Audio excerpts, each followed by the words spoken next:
Un homme prend son bain dans une baignoire remplie d'or liquide. Oui, classique. Des bébés en couche font de la natation synchronisée. Des pompiers pleurent à chaudes larmes devant une vieille commode évacuée sur une civière. Bienvenue dans le monde ultra rationnel, sérieux et impitoyable du marketing. Le contraste est quand même saisissant, tu vois. Parce que d'un côté, on a des entreprises qui jouent vraiment leur survie sur des tableaux Excel, des études de marché super pointues et des marges calculées au centime près. Ouais, un monde très froid, quoi. Exactement, très froid. Et de l'autre côté, paf, on a des campagnes de communication qui semblent tout droit sorties d'un rêve absurde ou, je sais pas, d'une comédie surréaliste. Et c'est justement ce grand paradoxe de la création publicitaire qu'on va décortiquer aujourd'hui. On va plonger au cœur de cette métamorphose improbable avec notre exploration du jour. Gini de Barnier. C'est ça. Et la mission de notre discussion, en fait, c'est de comprendre les rouages psychologiques qui permettent de transformer un impératif de rentabilité, donc un truc très chiant. Très financé, ouais. Voilà. Comment on transforme ça en une image qui fait sourire, qui émeut et surtout qui reste gravée dans la tête des gens. Et ce qui est génial avec ce livre, c'est que ça ne s'adresse pas qu'aux directeurs d'agence.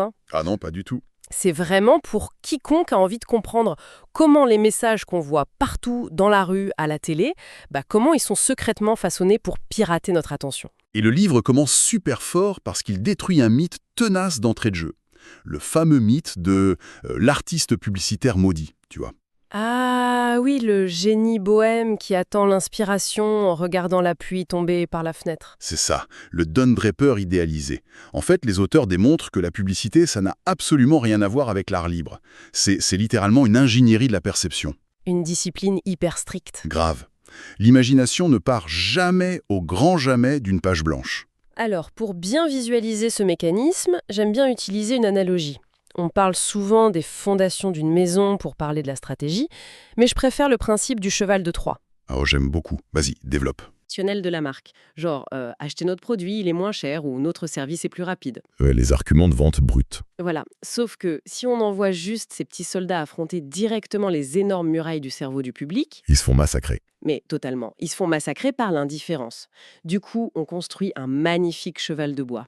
Et ce cheval, c'est l'humour, c'est l'esthétique, c'est le décalage. Et la personne fait volontairement entrer ce divertissement dans sa tête. Exactement. Et une fois à l'intérieur, boum, le message commercial sort et s'implante. C'est une super image en vrai. Et ça illustre parfaitement ce que les auteurs appellent la stratégie créative. C'est en fait le plan de construction de ce cheval de bois. Le cahier des charges. Voilà.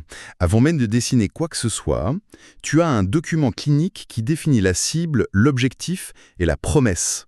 Mais la notion la plus puissante qu'ils abordent, je trouve, c'est la trace du message. La trace du message, c'est-à-dire ? Les auteurs insistent sur le fait que la réussite d'une campagne ne se mesure pas à ce qu'il est beau sur l'écran. Ça se mesure à l'empreinte neuronale qui reste. Ce que le cerveau retient, en gros. C'est ça. Que reste-t-il dans l'esprit du public 5 minutes après avoir vu l'affiche? C'est ça la vraie question. Mais c'est là que la théorie se cogne un peu à la réalité des entreprises, non ? Je veux dire, imagine un constructeur automobile qui a mis 5 ans et des millions d'euros pour créer une nouvelle voiture. Ouais, la pression est énorme. Le patron, lui, il a voir crier sur tous les toits que sa voiture a un moteur hybride de fou, des sièges massants, un coffre immense, un freinage breveté. Et tout ça pour pas cher, bien sûr. Voilà. Si la stratégie créative lui dit « Attendez, monsieur, il faut réduire tout ça à une seule promesse pour laisser une trace », c'est un crève-cœur pour les ingénieurs. Ah, c'est une torture pour eux. Mais le livre explique que c'est une nécessité cognitive absolue. Pourquoi absolu ? Parce que le cerveau humain, surtout face à une pub qu'il n'a pas demandé à voir, il est en mode économie d'énergie. Il est distrait et il pense à sa liste de courses. Ouais, on est tous comme ça. Du coup, les auteurs démontrent par une logique implacable qu'un message qui essaye de faire passer 3 promesses différentes, il a une efficacité proche de 0. 3 messages égale 0 message. Exactement. Multiplier les arguments, c'est juste créer du bruit. Pour survivre dans un espace saturé, la stratégie doit isoler un axe unique. C'est non négociable. Ok, je comprends le principe, mais attends, je vais me faire l'avocate du diable 2 secondes. Vas-y, je suis prêt. Si j'achète un ordinateur hyper cher ou une voiture à 40 000 €, moi je veux des caractéristiques techniques, la rationalité, l'autonomie de la batterie, c'est décisif pour moi. Bien sûr, c'est normal. Alors pourquoi s'embêter à cacher ces infos hyper importantes derrière une mise en scène absurde ? Ce serait pas plus respectueux de l'intelligence des gens de juste lister les faits face caméra ? Alors, ton objection est super logique, mais elle oublie un biais fondamental que le livre décrit super bien. C'est le pare-feu de l'indifférence. Le pare-feu, Hmm. comme sur un ordi. C'est ça. Un message purement direct et factuel, ça déclenche instantanément une résistance critique chez la personne qui regarde. Ah, on se méfie direct. Ouais. Si une voix off commence à t'énumérer des caractéristiques techniques, ton cerveau analyse, il doute, il compare avec la concurrence ou pire. Ils s'ennuient et ils zappent. Exactement. C'est pour contourner ce fameux pare-feu analytique que les auteurs amènent le concept central du bouquin, le vrai cœur du réacteur, le saut créatif. Ah, le saut créatif. Et ils modélisent ça avec ce qu'ils appellent le Z créatif, c'est ça? Oui, la lettre Z. En fait, si tu penses au trajet classique et ennuyeux de la communication, c'est une ligne droite qui descend. Genre, on prend la promesse en haut et on la balance direct sur les gens en bas. Exactement. Le Z créatif, lui, vient complètement casser cette ligne droite. Ok, donc si on visualise un Z, le premier trait horizontal, en haut, c'est quoi? Ça, c'est la stratégie rationnelle. Le cahier des charges bien figé, et à la fin de ce trait, au lieu de descendre tout droit vers le produit, le créatif donne un gros coup de volant. C'est la diagonale du Z. Voilà, la rupture brutale. Il s'éloigne exprès de la description littérale du produit pour plonger dans l'imaginaire, le symbole, l'émotion. Et ensuite le trait du bas. Le trait horizontal du bas, c'est l'atterrissage dans l'esprit du public, mais cette fois sous la forme d'un message qui est induit et non plus balancé frontalement. Donc on ne dit plus les choses, on les fait ressentir. C'est exactement ça. C'est fou. L'exemple de la Française des Jeux avec le loto, dans le livre, illustre ça de manière magistrale. Ah oui, cet exemple est parfait. Si on reste sur la ligne droite dont tu parlais, le message rationnel, c'est quoi? Achetez un ticket, vous avez une chance sur 19 millions de devenir riche. Ce qui est d'une tristesse absolue. Totalement. Face à ça, le pare-feu du cerveau dit direct « Mes chances sont nulles, je garde mes 2 euros, merci, au revoir ». Et donc c'est quoi le saut créatif qu'ils ont fait? La diagonale du Z a consisté à complètement esquiver la statistique pour aller attaquer l'espoir. Ok, Ils ont sorti ce slogan incroyable. 100% des gagnants ont tenté leur chance. mais c'est une lapalissade gigantesque. Mais oui, c'est une évidence absolue qui ne garantit absolument rien, mathématiquement. Mais le glissement sémantique est d'une puissance redoutable. Parce que ça désactive la peur de perdre. Exactement, le cerveau reptilien baisse sa garde face à l'humour du truc. Soudain, acheter un ticket, c'est plus une dépense stupide, c'est la condition obligatoire pour faire partie du club des vainqueurs. C'est super malin. Et ce mécanisme, il s'applique aussi sur du très visuel. C'est ce saut créatif qui permet, par exemple, de transformer une simple bouteille d'eau en fontaine de jouvence. Ah, tu penses à l'eau et vient. Évidemment. C'est vrai que si on prend le trait du haut du Z, la promesse clinique, c'est une hydratation bénéfique pour le renouvellement de vos cellules. C'est chiant à mourir. Même si tu mets des seigneurs qui font du vélo pour montrer qu'ils ont la pêche, c'est encore trop proche de la ligne droite. Ouais, c'est trop premier degré. Par contre, et c'est là que le saut créatif intervient, quand tu prends des bébés modélisés en 3D qui font de la natation synchronisée sur du hip-hop, Là, on est sur une diagonale de Z monumentale. mais grave. L'eau n'est plus du tout décrite chimiquement. Elle devient le symbole pur de la vitalité originelle. Le produit disparaît pour laisser la place à l'univers émotionnel. Et le pare-feu rationnel est totalement désactivé par l'attendrissement. On craque devant les bébés. C'est la différence fondamentale entre décrire et connoter, que les auteurs martèlent dans le livre. Mais du coup, ça soulève un vrai problème d'équilibre, non? Comment ça? Si la diagonale du Z part trop loin, si tu vas tellement loin dans l'absurde ou l'émotion que les gens adorent la pub, ils adorent le cheval de bois, mais ils oublient complètement qui a payé pour le fabriquer. Ah, la fameuse blague qui vampirise la marque. Voilà. On a tous le souvenir d'une pub hilarante avec, je sais pas, un chien qui danse, et on est incapable de dire si c'était pour une assurance ou pour des croquettes. C'est la terreur absolue des publicitaires. Et c'est pour ça que le saut créatif, c'est pas un saut dans le vide, sans parachute. Faut bien atterrir sur le trait du bas. Exactement. Et ça doit être calculé en fonction d'une contrainte physique brutale. Le temps. Le temps qu'on a pour attraper un cerveau qui, de base, s'en fout. Le temps est l'arbitre impitoyable de ce métier. Face à une affiche dans la rue ou dans le métro, le cerveau n'accorde qu'une, voire 2 secondes d'attention. C'est un flash. C'est un flash rétinien. Et pour éviter la vampirisation dans un laps de temps aussi court, les auteurs formulent une loi stricte, un équilibre inversement proportionnel entre le texte et l'image. Attends, c'est un peu contre-intuitif. Moi, je me dis, si une marque paye très cher pour une affiche en 4x3, elle va vouloir mettre l'image la plus ouf avec la phrase la plus intelligente possible pour rentabiliser. Et ça, c'est le piège mortel. C'est ce qu'ils appellent le piège de la double énigme. La double énigme. Ouais, le cerveau humain refuse catégoriquement de résoudre 2 énigmes en même temps en 1 seconde. Ah, ça demande trop d'énergie. Beaucoup trop. Si ton image accomplit un saut créatif spectaculaire, si elle est hyper métaphorique, l'attention cognitive est saturée. Ok, Donc le texte qui accompagne doit être d'une platitude et d'une clarté absolue pour raccrocher l'image au produit direct. D'accord, je vois. À l'inverse, si la photo est juste la bouteille sur un fond blanc, c'est le texte qui doit faire le show. Exactement. La fiche bavarde où l'image fait un clin d'œil super subtil pendant que le texte fait un jeu de mots compliqué, c'est un désastre neuroergonomique. Les gens abandonnent. Ce qui explique pourquoi on voit souvent des visuels complètement fous avec un slogan hyper premier degré en dessous. C'est le filin de sécurité qui relie le saut créatif au tiroir caisse de la marque. Mais alors, qu'en est-il de la télé ou du cinéma? Parce que là, le cadre temporel est super différent. 30 secondes de pub au cinéma, c'est un luxe inouï comparé à une affiche dans le métro. Ah, c'est sûr, le créatif a le temps de déployer une vraie histoire. Mais du coup, les règles changent. Oui, parce que le luxe du temps amène un autre danger, l'ennui et le zapping. Pour garder les gens captifs pendant 30 secondes, le saut créatif utilise ce que le livre appelle la valeur d'attention et de spectacle. Et ça prend quelle forme? On ne parle plus juste d'équilibre texte-image, on parle de procédé de mise en scène. L'hyperbolisation, par exemple, c'est fascinant. L'hyperbolisation, c'est quand on pousse le curseur de l'exagération jusqu'à casser le plafond de la réalité. C'est tout à fait ça. Prends le marché du parfum. Ah, j'adore cet exemple. Le cahier des charges rationnelles, c'est juste vendre un liquide qui sent bon et qui coûte cher. L'hyperbolisation, ça donne la fameuse campagne Dior, j'adore. Où l'on ne montre pas du tout une femme qui se parfume. Non, on montre une femme sublime qui marche lentement et qui plonge littéralement dans un grand bain d'or liquide en fusion. C'est vrai que c'est visuellement hypnotique.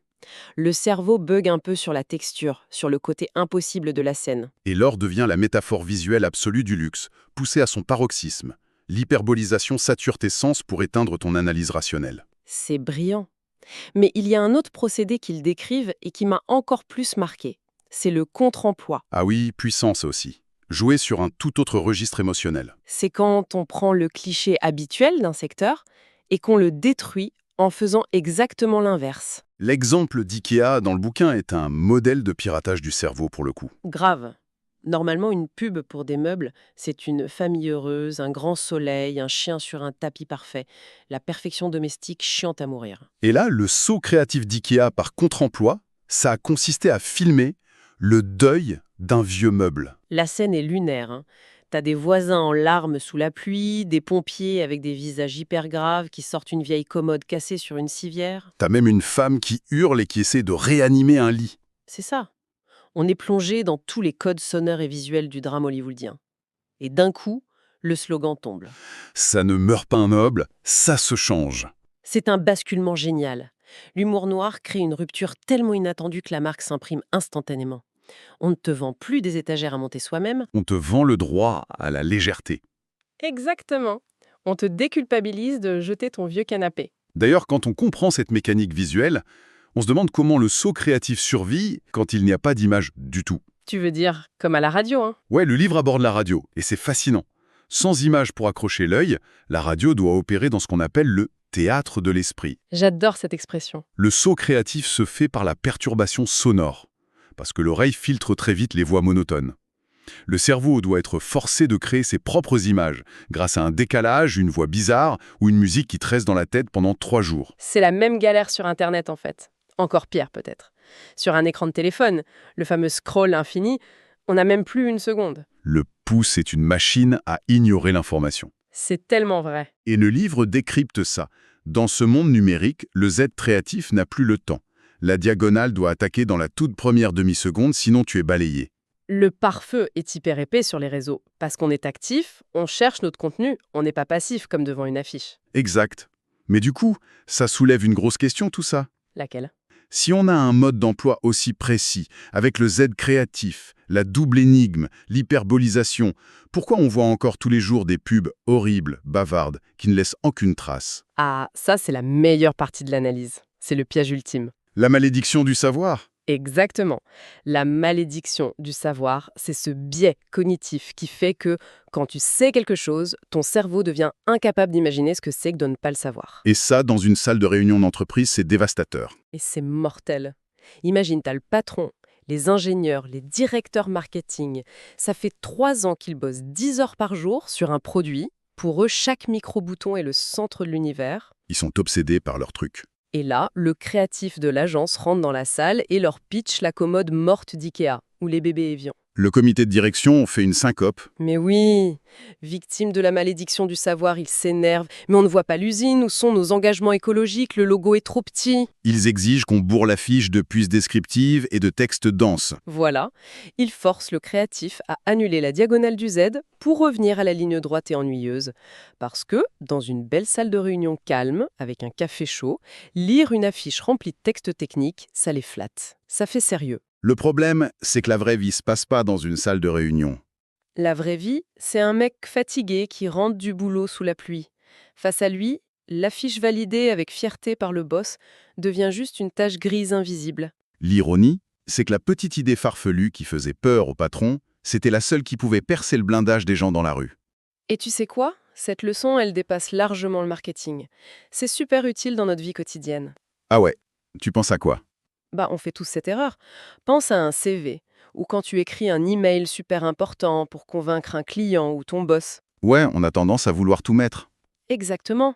Poussé par le stress, tu lises toutes tes compétences, tu mets des mots en gras, tu justifies chaque détail, en espérant que le mec en face va te lire avec la même passion que tu as eue à l'écrire. Alors que le pauvre lit ça en diagonale sur son téléphone dans l'ascenseur, Voilà, croire que l'attention de l'autre nous est due, c'est une erreur fondamentale.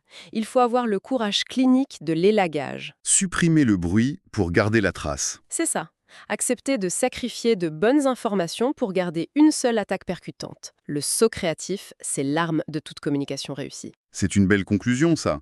La communication, ça demande beaucoup de modestie intellectuelle, en fait. Faut accepter que celui qui reçoit le message est le maître du jeu. Et derrière chaque campagne qui a l'air un peu idiote ou légère, il y a fait de mathématiques implacable. Mais pour finir notre discussion, j'aimerais bien qu'on pousse cette logique jusqu'à l'extrême. Oula, je sens venir la question vertigineuse. Réfléchis. Si cette ingénierie de la publicité devient toujours plus parfaite pour pirater nos cerveaux, Ce qui est de plus en plus le cas avec les data, ouais. voilà, on sait créer l'humour, l'empathie, la nostalgie sur commande. Si le seul but est de créer une décharge d'émotions pour déclencher un achat, est-ce que la valeur réelle du produit a encore la moindre importance? Ah, c'est le cheval de Troie qui deviendrait plus important que les soldats cachés dedans. Précisément. Est-ce qu'on ne va pas finir par acheter des trucs, non pas pour s'en servir dans le monde réel, mais juste pour revivre la petite dose de dopamine que la pub nous a injectée? C'est un peu flippant, mais c'est hyper probable. Le contenant dévorerait complètement le contenu. C'est une pensée assez vertigineuse à garder en tête la prochaine fois qu'une super pub apparaîtra sur notre écran. Il y a toujours une stratégie dont le seul et unique but est de se graver dans nos synapses. Une excellente réflexion à méditer tranquillement jusqu'à notre prochaine plongée dans ces mécanismes qui façonnent notre quotidien.